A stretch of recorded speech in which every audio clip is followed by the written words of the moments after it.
자, 오늘 말씀의 제목은 실패하지 않으시는 하나님을 바라보라는 말씀입니다. 우리를 괴롭히는 상황이 있습니다. 우리가 항상 소망하고 바라는 것들과 우리의 삶 가운데 나타나는 그런 실제적인 그런 열매들, 환경들, 현상들이 너무나도 다를 때 이 괴리감, 그것 때문에 우리는 늘 하나님의 선하심에 대해서 의심하게 되고 하나님 앞에 온전한 믿음을, 한결같은 믿음을 지키지 못하는 그런 모습을 보일 때가 많습니다. 그런데 우리는 하나님의, 우리의 생각보다 깊으신 하나님의 그 깊으심을 늘 고려하고 생각할 수가 있어야 합니다. 이사야서 55장 8절에 보면 이는 내 생각이 너희 생각과 다르며 내 길은 너희의 길과 다름이니라, 여호와의 말씀이니라 라고 말씀합니다. 내 생각은 너희의 생각과 다르다. 우리의 눈으로 판단하는 상황과 실제로 하나님께서 이루고 가시는 그 일은 다르게 나타날 수가 있다라는 말씀인 것이죠. 그래서 우리가 신앙생활할 때 항상 낙심하지 않기 위해서 우리가 기억해야 하는 것은 무엇이냐면, 우리 마음속에 눈에 보이는 것을 의지하지 말고 하나님의 그 신실하신 성품에 의지해서 하나님의 그 깊으심을 이해하는 마음을 소유하는 것이 굉장히 중요합니다. 1절을 보십시오. 그러므로 내가 말하노니 하나님이 자기 백성을 버리셨느냐? 그럴 수 없느니라. 나도 이스라엘인이요 아브라함의 씨에서 난 자요 베냐민 지파라 라고 말씀하고 있습니다. 하나님이 자기 백성을 버리셨느냐? 많은 사람들이 그리스도가 이스라엘 나라에 육신을 입고 오셨음에도 불구하고 많은 유대인들이 예수님을 거부하는 것을 보면서 하나님이 자기 백성을 버리신 것은 아니냐라는 의문을 품게 되었을 때에 사도 바울이 대답하는 것은 무엇이냐면, 하나님이 자기 백성을 버리셨느냐? 그러면서 그것이 아니라는 것을 증거하기 위해서 자기 자신도 바로 육신적인 이스라엘 민족에 속하는 한 사람이다라는 것을 증거로 내세우고 있는 것입니다. 바울은 자신도 이스라엘 백성임을 어필하면서 하나님의 구원 계획에는 절대로 실패가 없다라는 것을 다시 한번 선언하고 있는 것입니다. 2절에 보면 하나님이 그 미리 하신 자기 백성을 버리지 아니하셨다라고 말씀하고 있습니다. 미리 하신 자기 백성을 하나님께서는 버리지 아니하시고 하나님께서는 반드시 구원해 내신다라는 선언인 것이죠. 우리가 전도를 하지만 전도하는 환경이 그렇게 녹록치 않아 보입니다. 그 누구도 우리의 전도에 귀를 기울이지 않는 것 같습니다. 그럼에도 불구하고 우리가 그 사명을 붙드는 이유는 무엇이냐면, 아무도 당장에는 우리가 전하는 복음의 소식을 듣고 예수님을 믿겠다고 결단하는 소식이 들려오지 않는다 할지라도 분명한 사실은 무엇이냐면, 하나님의 계획 속에 있는 백성들, 오늘 성경의 표현에 의하면 하나님이 미리 하신 백성들, 하나님이 택하신 백성들은 반드시 주께로 돌아오게 된다라는 것입니다. 할렐루야. 전도라는 것은 무엇인가? 당장에 우리가 원하는 열매를 맺기 위해서 몸부림치는 것이 아니라 전체적인 하나님의 크신 구원 계획에 우리가 동참해서 하나님이 하나님의 구속사를 이루어 가실 수 있도록 섬겨드리는 것이 바로 복음 전도인 것입니다. 사도는 절대로 실패하지 않으시고 실수하지 않으시는 하나님에 대해서 증명하기 위해서 우리의 시선을 엘리야 시대로 지금 전환시켜서 설명하고 있습니다. 2절부터 보실까요? 눈으로 따라와 보십시오. 2절부터 5절까지 제가 읽겠습니다. 하나님이 그 미리 하신 자기 백성을 버리지 아니하셨나니 너희가 성경이 엘리야를 가리켜 말한 것을 알지 못하느냐? 그가 이스라엘을 하나님께 고발하되 주여 그들이 주의 선지자들을 죽였으며 주의 제단들을 헐어버렸고 나만 남았는데 내 목숨도 찾았나이다 하니 그에게 하신 대답이 무엇이냐? 내가 나를 위하여 바알에게 무릎을 꿇지 아니한 사람 7,000명을 남겨두었다 하셨으니 그런즉 이와 같이 지금도 은혜로 택하심을 따라 남은 자가 있느니라. 아멘. 엘리야 시대의 가장 영적으로 어두운 시대였습니다. 엘리야 시대의 왕은 아합이라는 북이스라엘의 왕이었는데 가장 우상 숭배를 지독하게 했던 왕이었고 바알과 아세라 선지자들을 무수히 배출해서 나라를 채웠던 악한 왕이었습니다. 그만큼 영적으로 어둡고 이 엘리야는 용감하게 바알과 아세라 선지자 850명과 영적인 대결에서 이기고 우상 숭배를 조장하는 바알과 아세라 선지자 850명을 처단했던 위대한 하나님의 선지자였습니다.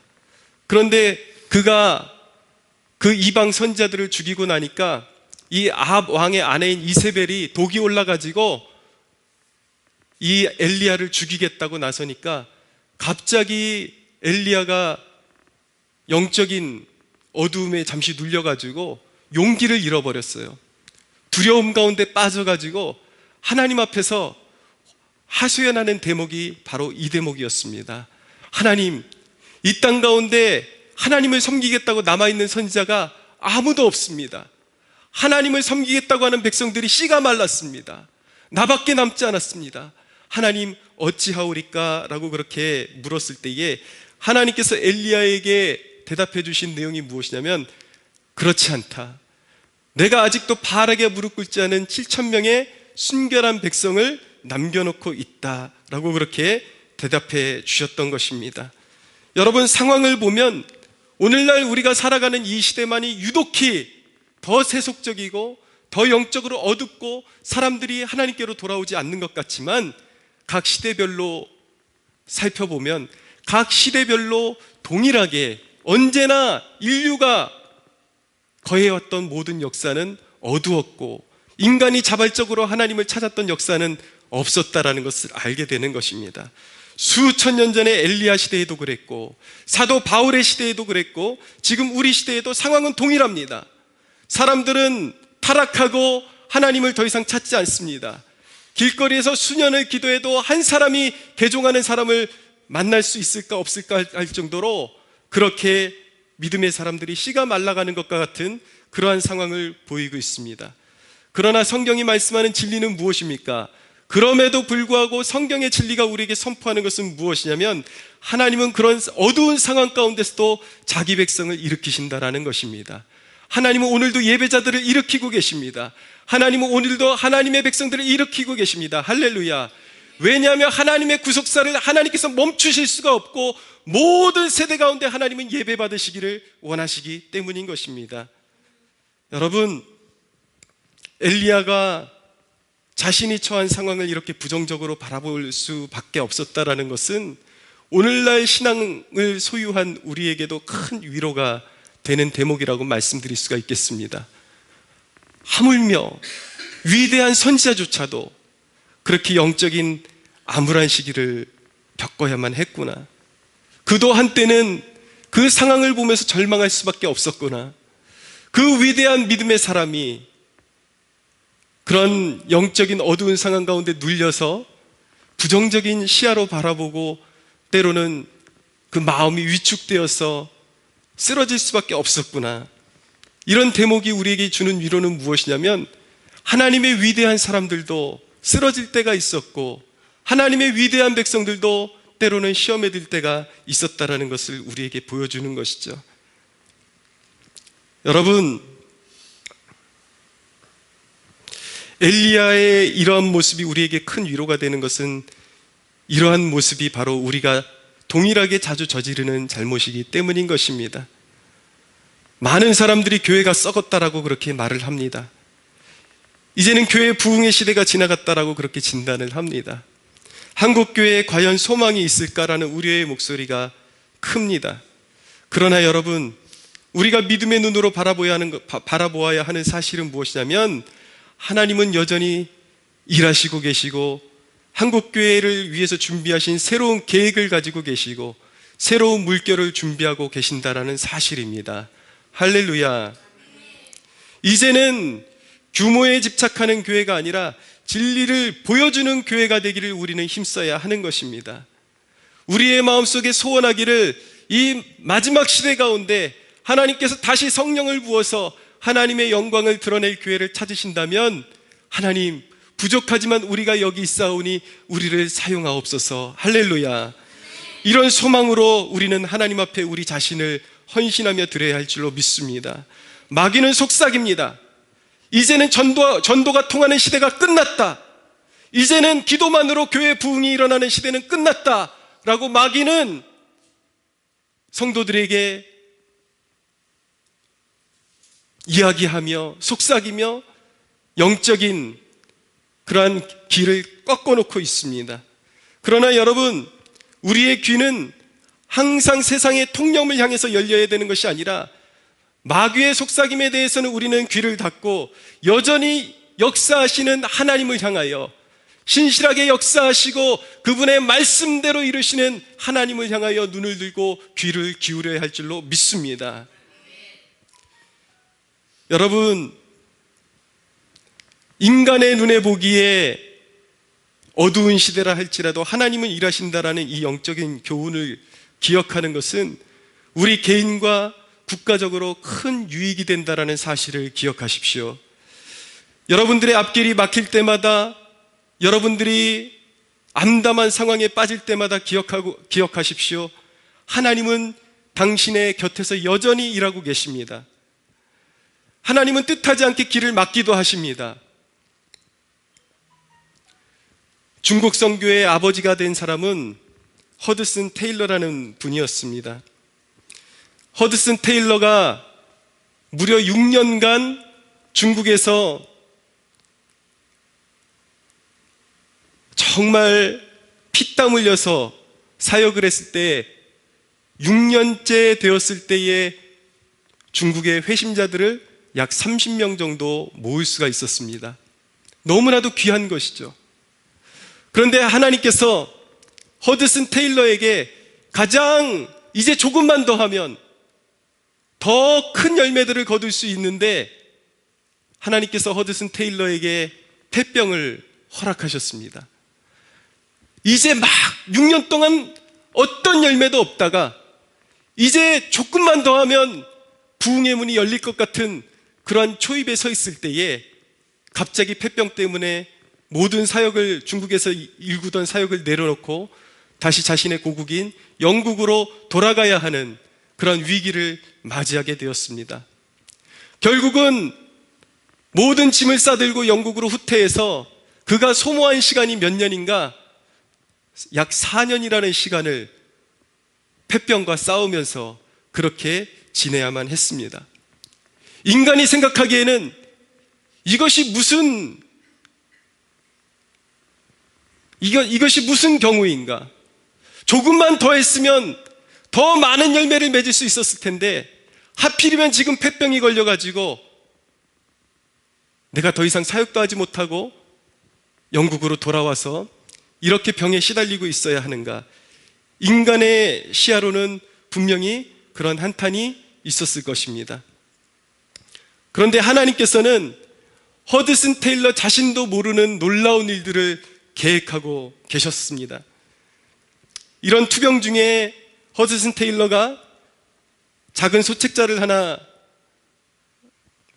펴게 되었는데 그 책의 제목이 바로 중국의 영적 필요와 요청이라는, 중국의 현지의 선교의 필요성과 영적인 어둠에 대해서, 얼마나 중국 선교가 절박한지에 대해서 어필하는 소책자를 그 투병 중에 허드슨 테일러가 책을 내서 이제 사람들에게 나누기 시작했는데 그 책의 파급력이 엄청나게 퍼져나가면서 그 책의 파급력으로 말미암아 수많은 젊은이들이 중국 선교를 자신이 담당하겠다고, 중국 선교를 위해서 자신의 삶을 드리겠다고 헌신하는 그러한 일들이 벌어졌습니다.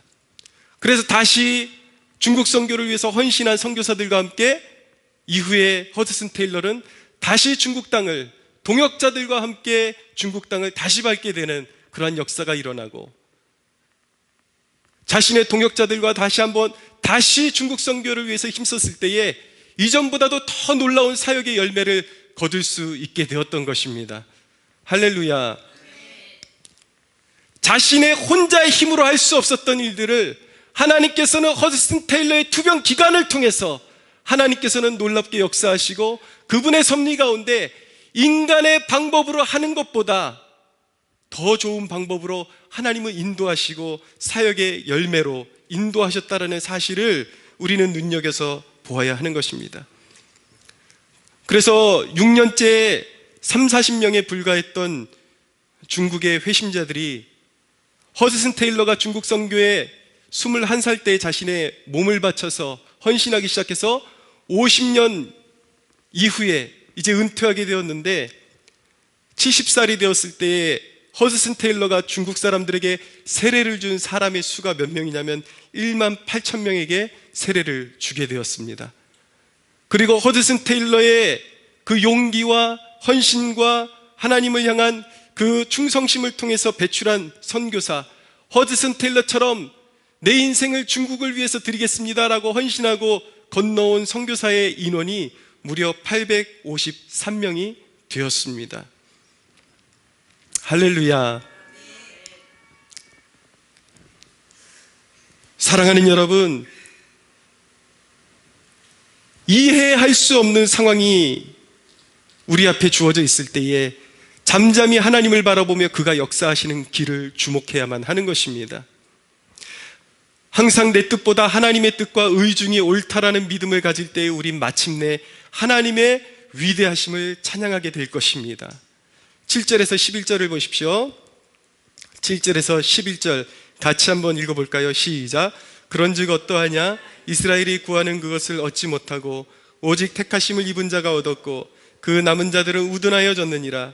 기록된 바 하나님이 오늘까지 그들에게 혼미한 심령과 보지 못할 눈과 듣지 못할 귀를 주셨다 함과 같으니 또 다윗이 이르되 그들의 밥상이 올무와 덕과 거치는 것과 보응이 되게 하시옵고 그들의 눈은 흐려 보지 못하고 그들의 등은 항상 굽게 하옵소서 하였느니라. 그러므로 내가 말하노니 그들이 넘어지기까지 실족하였느냐? 그럴 수 없느니라. 그들이 넘어짐으로 구원이 이방인에게 이르러 이스라엘로 시기나게 함이니라. 아멘. 이스라엘의 영적인 눈은 하나님의 섭리 가운데 닫혀 있었습니다. 그러나 이스라엘의 실족으로 저와 여러분, 우리가 구원의 혜택을 누리게 되었습니다. 때로는 우리가 하나님을 향해 선한 뜻을 품어도 길이 막힐 때가 있습니다.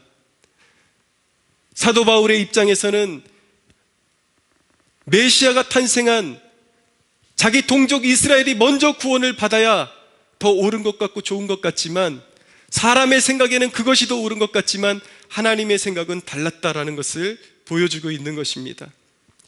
그렇게 우리가 하나님 앞에 때로는 선한 뜻을 품을지라도 길이 막힐 때가 있습니다. 그것은 하나님께 다른 계획이 있다라는 사인으로 우리에게 허락하시는 상황인 것입니다. 오히려 하나님은 이런 상황을 통해서 인생의 주권자가 누구인지 알게 하시고 하나님의 계획이 좋은 것을 알게끔 우리를 훈련시키시는 것입니다. 그리스도 예수 안에 있는 하나님의 백성들은 이제 우리의 삶이 하나님의 절대 주권 가운데 있음을 인정하면서 성령을 따라 살아가는 법을 배워야 할 줄로 믿습니다. 오늘 말씀을 통해서 우리는 두 가지 교훈을 마음에 담아야 하는 것입니다.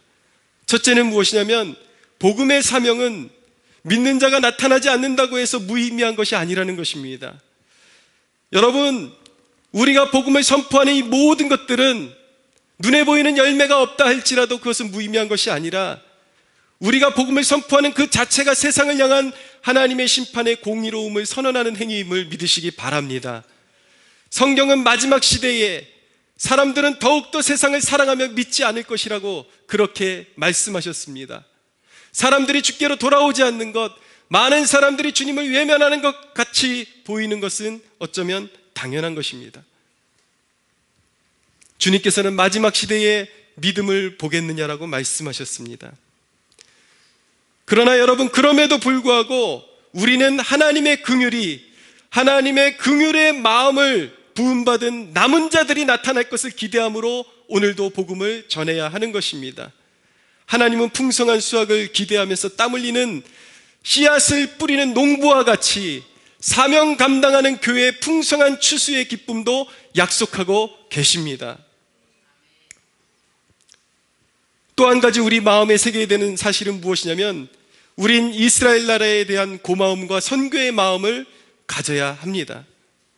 이스라엘은 신앙의 종주국이라는 점에 의미가 있습니다. 하나님은 나와 여러분의 구원을 위해서 이스라엘의 불순종을 사용하셨습니다. 이제 이스라엘의 순종이 세계 여러 나라의 축복이 될 것이라고 성경은 말씀하고 있습니다. 오늘 말씀에 이스라엘의 불순종을 통해서 복음이 세계 만국으로 건너갔다면, 이스라엘의 순종으로 말미암아 세계 열방이 더욱더 큰 축복을 받게 될 것이라고 성경은 말씀하고 있는 것입니다. 이 비밀, 하나님이 왜 그렇게 하셨을까? 그것은 사실은 아무도 올바로 해석할 수가 없습니다. 그것은 하나님의 섭리요, 하나님의 계획이요, 하나님의 뜻에 속한 영역이기 때문에 우리가 해야 하는 일은 무엇이냐면, 성경이 말씀하는 바대로 하나님이 그렇게 원하신다라는 것을 우리가 마음에 이해할 수 있으면 되는 것입니다. 사랑하는 여러분, 그리스도인은 낳아준 부모를 기억해야 하듯이 신앙으로 낳아준 사람들에 대한 고마움을 일생 가져야 하는 것입니다. 신앙 전파의 모판이 되어 주었지만 안타깝게도 주님을 외면하고 있는 이스라엘과 더불어서 우리에게 복음을 전해주고자 희생의 제물이 되어진 고마운 선교사들을 파송해 주었던 나라들, 그러나 지금은 영적인 불모지가 되어버린 영국 같은 나라들, 이스라엘 백성들, 우리가 마음에 항상 품고 그들을 위해서 중보하는 것이 주님의 마음임을 기억할 수 있어야 하는 것입니다. 사랑하는 여러분, 내 온 힘을 다해도 죽을 것 같을 때에, 모든 것을 포기하고 싶을 때에, 여러분들 기억하십시오. 그럴 때에도 막상 자포자기하는 마음으로 뜻을 내려놓으면, 자기의 고집하는 뜻을 내려놓으면 나의 의도와 상관없이 역사는 흐르고 있고 하나님이 일하신다라는 사실을 발견하게 될 것입니다. 왜 힘든가? 왜 버거운가? 내 삶을 살아주시는 하나님의 역사를 보지 못하고 아직도 내 힘으로 살려고 내 힘을 빼지 않고 있기 때문인 것입니다. 그리스도인의 삶의 방식은 나의 뜻을 내려놓고 하나님의 역사에 몸을 맡기고 따라갈 때에 비로소 소유하게 되는 안식과 희망을 붙잡고 살아가는 것입니다. 할렐루야. 사랑하는 여러분, 그러나 성경은 우리에게 명령하고 계십니다. 하나님께 소망을 두는 자들은 기도해야 한다라고 말씀하고 있습니다. 하나님은 오직 기도하는 자들에게만 감춰져 있던 하나님의 길을 보이신다라고 말씀하고 있기 때문인 것입니다. 사랑하는 여러분, 이제 저와 여러분이 21일 동안 힘써 달려왔던 다니엘 기도회를 이제 감사 가운데 마치게 되었습니다. 그러나 여러분 기억하십시오. 오늘 다니엘 기도회를 마치는 이 지점이 기도의 종착점이 아니라 여러분의 끊임없는 기도 생활의 동기부여가 되어야 할 줄로 믿습니다. 사랑하는 여러분, 하나님 앞에 기도하는 것이 우리에게 중요한 이유는 무엇이냐면, 그것이 곧 실패하지 않으시는 하나님을 우리 중심에 모시고 살아가는 길이기 때문임을 우리 모두가 중심에 깨닫고, 기도에 헌신하는 백성, 하나님의 뜻을 살아가는 백성, 그렇게 하나님의 축복을 누리는 백성이 되시기를 예수님의 이름으로 축복합니다. 우리 하나님은 결코 실패하지 않으십니다. 우리 하나님은 역사를 하나님의 주권대로 이끌어 가시며 반드시 하나님의 뜻을 이루시고 구속의 역사를 이루시는 하나님이십니다. 사랑하는 여러분, 영원히 실패하지 아니하시는 하나님을 의지하여 날마다 승리하는 삶을 누리시는 복된 성도들 되시기를 그리스도의 이름으로 축복합니다. 우리 하나님께 영광의 박수 올려드리겠습니다.